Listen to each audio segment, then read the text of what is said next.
봉준호 감독의 영화 기생충이 칸에서 황금종려상을 받던 그날, 정작 무대 뒤에서 식은땀을 흘리던 사람은 따로 있었습니다. 봉 감독도 배우들도 아니었어요. 이 영화를 전 세계 사람들이 알아들을 수 있게 만든 단 한 사람, 바로 번역가 달시 파켓이었죠. 그는 나중에 이렇게 고백했습니다. 짜파구리, 이 한 단어 때문에 며칠 밤을 지새웠다고요. 라면 2봉지를 섞어 끓인 음식 이름 하나. 한국 사람이라면 설명 없이도 아, 그거? 하고 웃어넘길 그 단어 하나가 세계 최고 수준의 번역가를 벼랑 끝까지 몰아붙였던 겁니다. 이상하지 않나요? 우리는 매일 아무렇지 않게 쓰는 말인데 왜 다른 나라 사람들은 그 앞에서 번번이 손을 들까요? 왜 인공지능 번역기조차 한국어 앞에서는 유독 헤맬까요?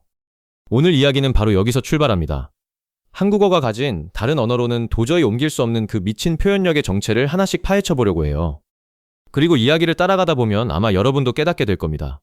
우리가 무심코 던지는 말 한마디에 사실은 수백 년 쌓인 한국인의 마음과 눈치와 정서가 통째로 녹아있다는 사실을요. 저는 오랜 시간 사람과 언어가 얽히는 장면을 지켜봐 왔는데 장담하건대 언어만큼 그 민족의 속마음을 정직하게 드러내는 물건은 없습니다. 먼저 그 짜파구리 이야기부터 마저 해볼게요. 달시 파켓이 이 단어를 붙들고 고민한 이유는 단순했습니다. 이걸 그냥 소리나는 대로 짜파구리라고 써버리면 외국 관객은 그게 뭔지 전혀 알 수가 없거든요. 그렇다고 라면 2개를 섞은 요리라고 길게 풀었으면 짧은 순간에 스쳐 지나가는 자막으로는 도저히 담을 수가 없죠. 게다가 이 장면에는 숨은 계급의 뉘앙스가 있었어요. 서민 음식인 인스턴트 라면에 부잣집에서나 먹는 값비싼 한우 채끝살을 얹어 먹는다는 그 기묘한 조합. 그 안에 영화 전체가 말하려는 빈부의 아이러니가 통째로 들어있었던 거예요. 결국 그는 고심 끝에 람돈, 영어로 램돈이라는 완전히 새로운 단어를 만들어냈습니다. 라면과 우동을 합친 세상에 없던 조어였죠. 라면과 우동은 이미 서양에도 어느 정도 알려진 음식이었으니까 그 둘을 합쳐붙이면 아, 면 요리 2개를 섞었구나 하고 직관적으로 알아챌 수 있게 만든 겁니다. 그리고 한우는 굳이 한우라는 표현을 살리지 않고 그냥 소고기로 바꿨어요. 여기서 우리가 봐야 할 건 번역이라는 게 단어를 바꾸는 작업이 아니라는 점입니다. 그건 한 문화의 감각을 통째로 다른 문화의 그릇에 옮겨 담는 거의 불가능에 가까운 고개예요. 그리고 한국어는 유독 그 고개의 난이도가 높은 언어입니다. 왜 그럴까요? 이 질문에 답하려면 언어학자들이 쓰는 개념 하나를 알아야 해요. 바로 고맥락 언어라는 말입니다. 세상의 언어를 크게 둘로 나눠보면 하나는 말 자체의 모든 정보를 다 담는 저맥락 언어예요. 대표적으로 영어나 독일어가 여기에 가깝습니다. 이런 언어는 말하는 사람이 자기 뜻을 문장 안에 최대한 명확하게 빠짐없이 집어넣어요. 주어가 누구인지, 대상이 무엇인지 하나하나 다 말해줘야 해요.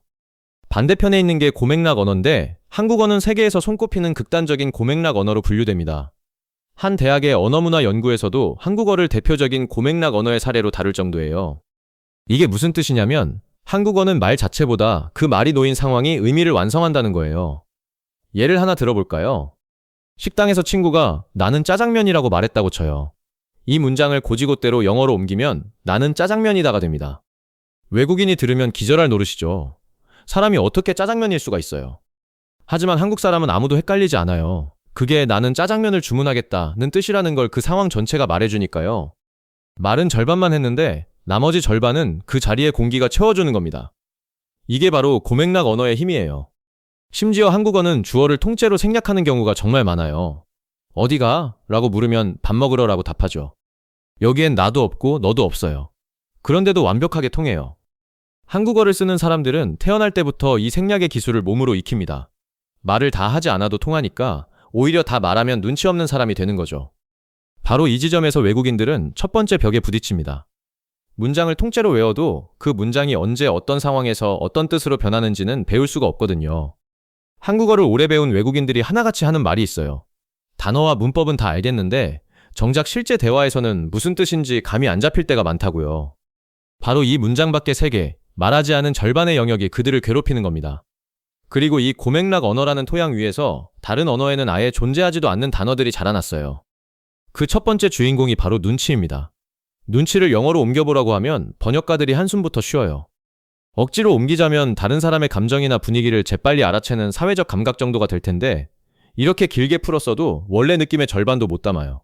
눈치는 단어 하나가 아니라 한국 사회 전체를 굴러가게 하는 보이지 않는 규칙이거든요. 회식 자리에서 상사가 자리를 뜨기 전에 먼저 일어나면 안 된다는 것. 누가 화가 났는지 표정만 봐도 아는 것. 상대가 괜찮다고 말했지만 사실은 안 괜찮다는 걸 알아채는 것. 이 모든 걸 우리는 그냥 눈치라는 2글자로 부릅니다. 우리는 어릴 때부터 눈치가 없다는 말을 거의 욕처럼 들으며 자랐어요. 그러니까 한국 사회에서 눈치가 없다는 건 단순히 둔하다는 게 아니라 관계를 읽는 능력이 부족하다는 꽤 뼈아픈 지적인 거예요. 재밌는 건 이 단어가 최근 몇 년 사이 서양에서 오히려 주목받기 시작했다는 거예요. 눈치라는 제목을 그대로 단 책이 해외에서 출간되고 한국인 특유의 이 사회적 지능을 배우려는 외국인들이 생겨났죠. 번역이 안 되니까 아예 단어 자체를 수입해서 쓰기 시작한 겁니다. 여기서 저는 한 가지를 봐요. 번역이 불가능하다는 건 결코 약점이 아니라는 사실을요. 오히려 그 언어를 쓰는 사람들만이 가진 고유한 사고방식이 얼마나 촘촘하고 깊은지를 증명하는 훈장에 가깝습니다. 세상에 눈치라는 단어가 없는 사회는 눈치라는 개념 자체를 그만큼 정교하게 배려낼 필요가 없었던 사회인 거예요. 반대로 한국은 그 미묘한 사회적 감각을 두 글자에 담아낼 만큼 사람 사이의 공기를 읽는 일을 중요하게 여겨온 사회라는 뜻이고요. 눈치 다음으로 외국인들의 혼을 쏙 빼놓는 단어가 있어요. 바로 정입니다. 한자로는 정정자를 쓰죠. 정은 사랑과도 다르고 우정과도 다르고 애정과도 미묘하게 달라요. 오래 함께 지내다 보면 나도 모르게 스며드는 마음, 미운 사람에게도 생겨버리는 그 이상한 애착. 그래서 우리는 미운 정, 고운 정 다 들었다는 말을 하잖아요.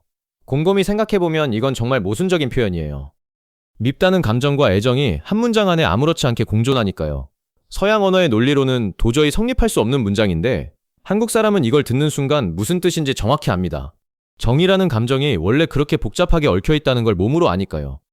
언어학자들과 문화 연구자들이 분석하기로는 정은 한국인의 강한 집단주의 문화에서 자라난 감정이라고 해요. 나와 남의 경계가 뚜렷한 개인주의 사회에서는 애초에 생겨나기 어려운 정서라는 거죠. 한국의 옛 시골 마을을 떠올려보면 이해가 쉬워요. 옆집 숟가락이 몇 개인지까지 안다는 그 촘촘한 관계망 속에서 좋든 싫든 얼굴을 맞대고 평생 부대끼며 살아야 했던 사람들. 그런 환경에서는 미운 사람이라고 해서 인연을 딱 끊어버릴 수가 없어요. 미워도 같이 가야 하니까 그 미움조차 어느새 정으로 익어버리는 거예요. 그러니 개인주의가 뿌리 깊은 서양 언어에 정을 담을 그릇이 없는 건 어쩌면 당연한 일인지도 모릅니다. 단어가 없다는 건 그런 방식으로 관계 맺어본 경험 자체가 없었다는 뜻이니까요. 그런데 정보다도 더 번역가들을 절망하게 만드는 단어가 하나 있어요. 바로 한입니다. 한자로는 한한자를 쓰죠. 이 단어는 오래전부터 번역할 수 없는 한국어의 대명사처럼 여겨져 왔어요.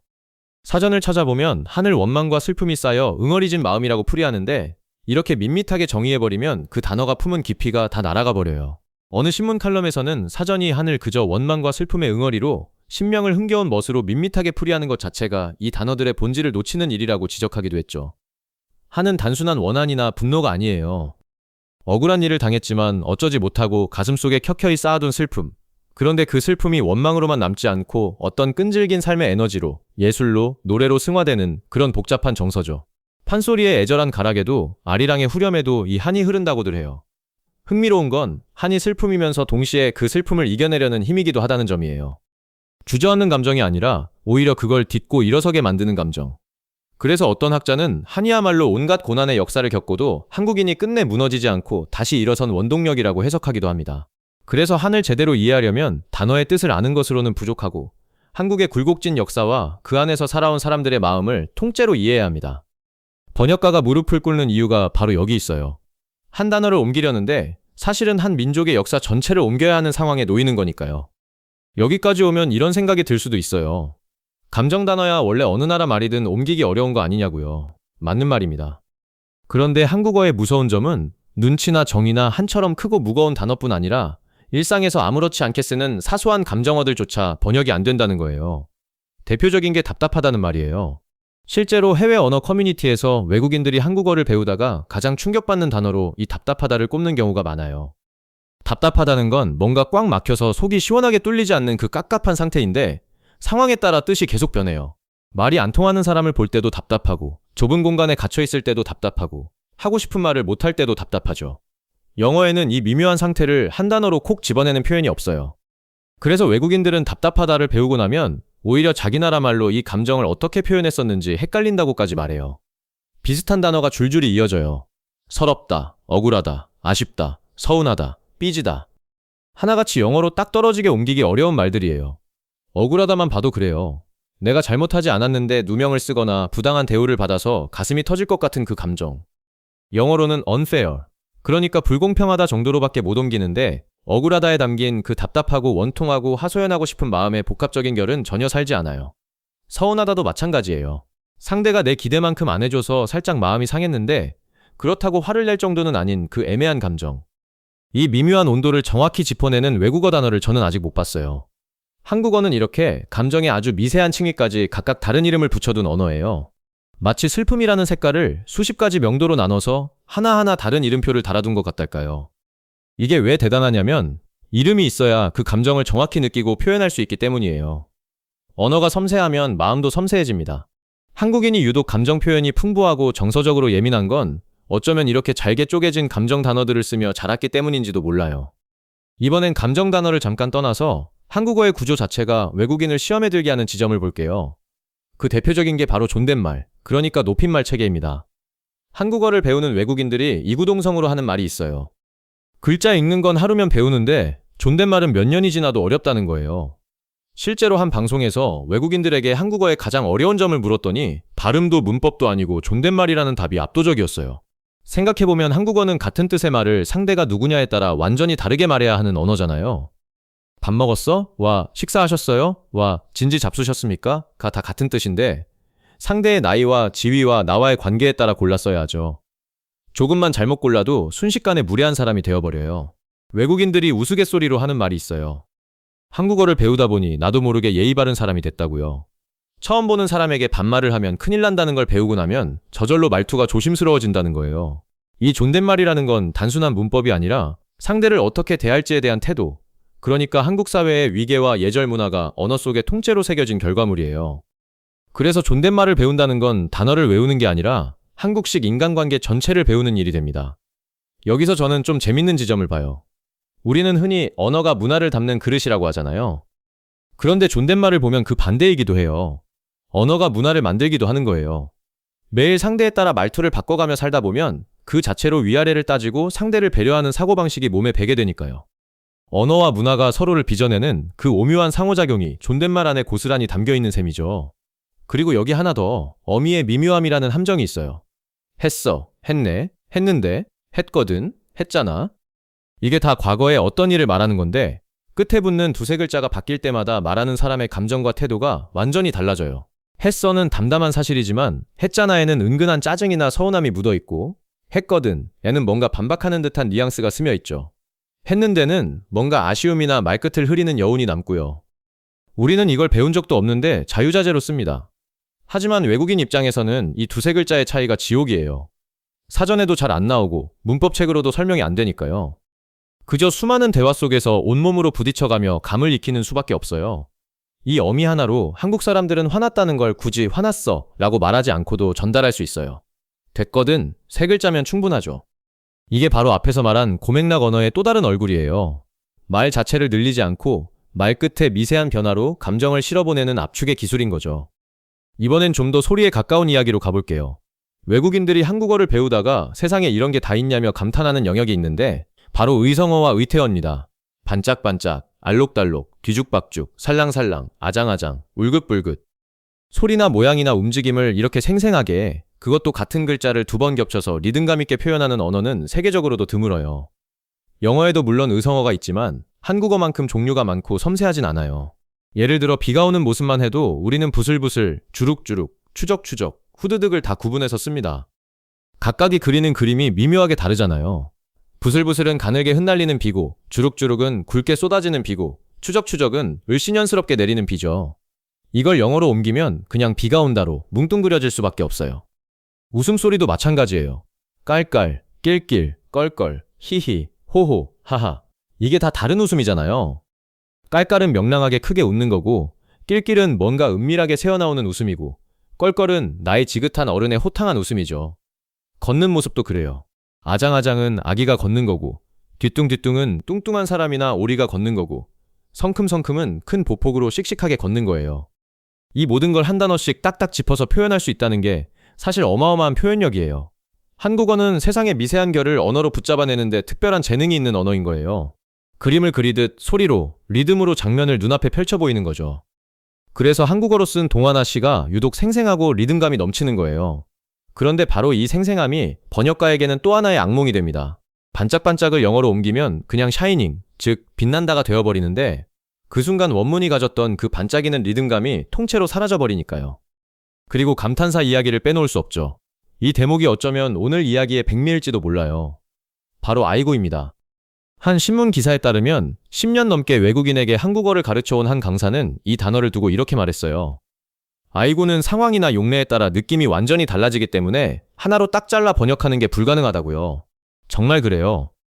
무거운 짐을 들 때 나오는 아이고는 힘겨움이고, 넘어졌을 때의 아이고는 아픔이며, 오랜만에 만난 손주를 볼 때의 아이고는 반가움과 사랑이에요. 장례식장에서 터져나오는 아이고는 깊은 슬픔이고, 어이없는 일을 봤을 때의 아이고는 한심함이나 어처구니 없음이죠. 같은 세 글자가 이렇게 수십 가지 감정을 넘나듭니다. 심지어 뒤에 뭘 붙이느냐에 따라 또 달라져요. 아이고 예뻐라, 아이고 죽겠네, 아이고 참, 아이고 이런. 하나하나 다 다른 감정이잖아요. 그러니 외국인에게 아이고를 번역해보라고 하면 그 사람이 오히려 아이고 소리를 내게 되는 거예요. 실제로 어느 한국어 강사 관련 이야기에서는 봉준호 감독 영화를 번역한 그 유명한 번역가조차 이 아이고 앞에서는 쉽게 답을 못 내놓는다는 말이 나올 정도예요. 여기서 우리가 다시 확인하게 되는 건 한국어의 표현력이 단어의 개수가 아니라 맥락에 따라 변신하는 능력에서 나온다는 사실이에요. 짧은 소리 하나에 온갖 감정을 실어보내는 그 압축의 기술. 이게 바로 다른 언어가 흉내낼 수 없는 한국어만의 재주입니다. 서양 언어가 감정을 표현하려면 문장을 길게 늘려야 하는데 한국어는 아이고 한마디면 끝나요. 대신 그 한마디에 담긴 뜻을 읽어내는 건 온전히 듣는 사람의 몫이죠. 이것도 결국 고맥락 언어이기에 가능한 일이에요. 말하는 사람과 듣는 사람이 같은 문화, 같은 상황, 같은 감각을 공유하고 있어야만 그 세 글자가 통하는 거니까요. 이쯤에서 좀 더 넓은 이야기를 해볼게요. 한국어에는 감정어뿐 아니라 한국인의 삶의 방식 자체를 담은 단어들도 있어요. 대표적인 게 빨리빨리예요.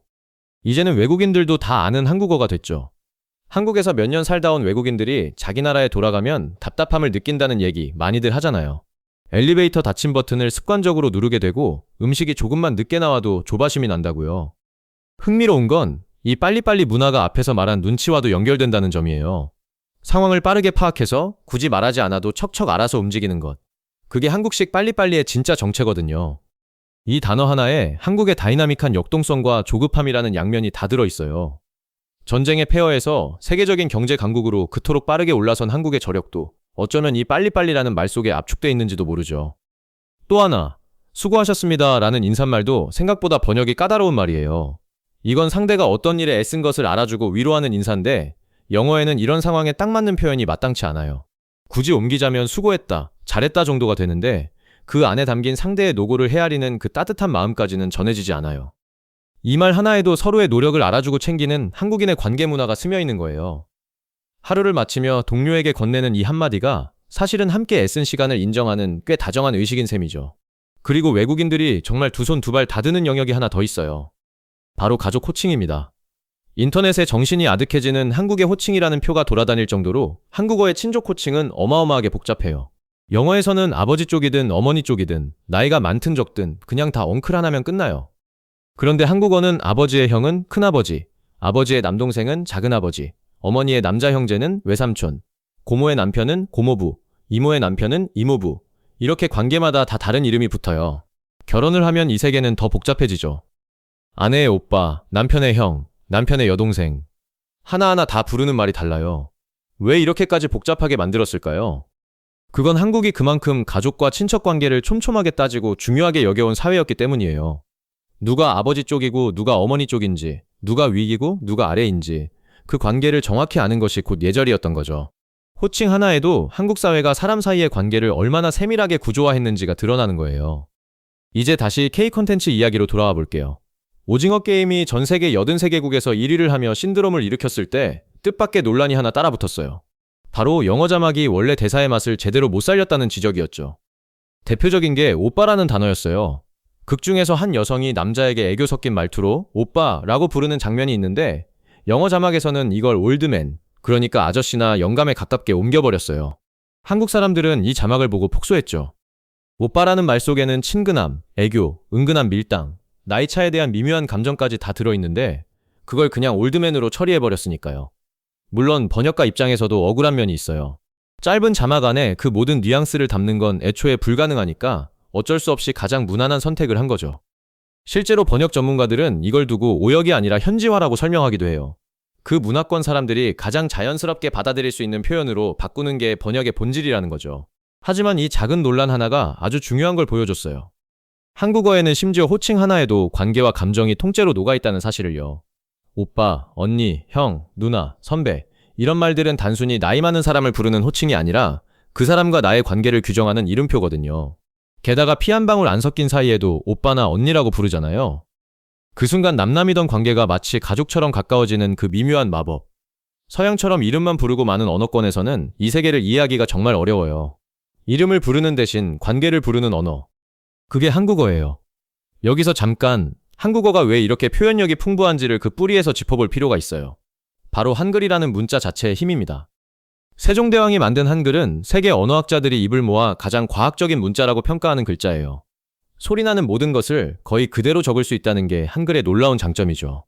앞에서 말한 그 수많은 의성어와 의태어, 부슬부슬이든 주룩주룩이든 아이고든 이 미세한 소리의 차이를 글자로 정확하게 붙잡아둘 수 있는 건 바로 한글이 그만큼 정밀한 소리 글자이기 때문이에요.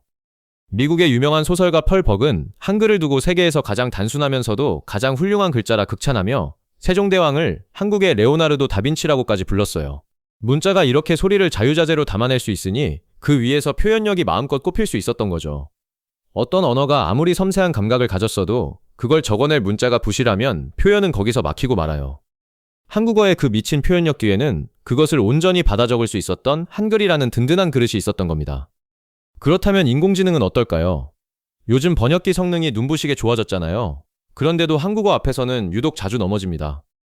왜냐하면 앞에서 계속 이야기했듯이 한국어의 진짜 의미는 문장 밖의 맥락에, 상황에, 관계에 숨어 있기 때문이에요.